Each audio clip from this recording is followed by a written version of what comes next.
Ever felt like an outsider looking in? That's exactly how our narrator, Nick Carraway, feels when he moves to West Egg, Long Island. In the summer of 1922, he's a young, Yale-educated guy from the Midwest, trying to make it in the bond business. His small cottage is crammed right next to a colossal mansion, a palace that belongs to the mysterious J. Gatsby.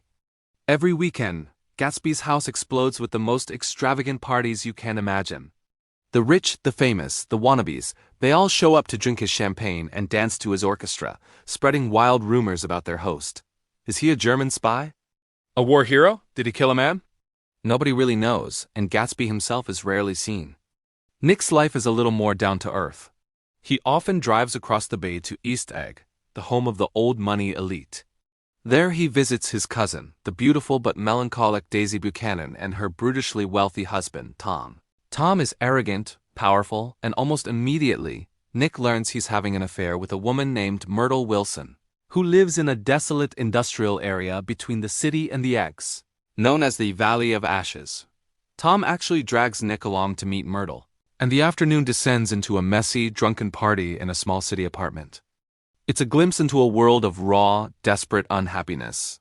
A stark contrast to the shimmering fantasy of Gatsby's world or the polished yet empty world of the Buchanans.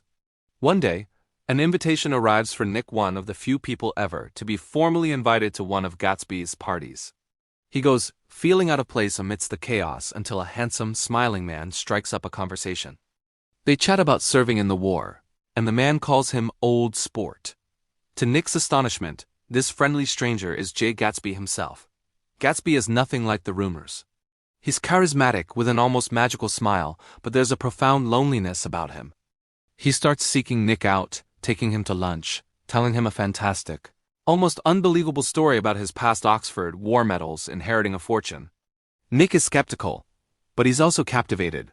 Soon, the real reason for Gatsby's attention becomes clear. Through another acquaintance, the golfer Jordan Baker, Nick learns the incredible truth.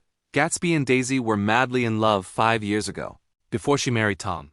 Gatsby bought his mansion on West Egg for the sole purpose of being directly across the bay from her.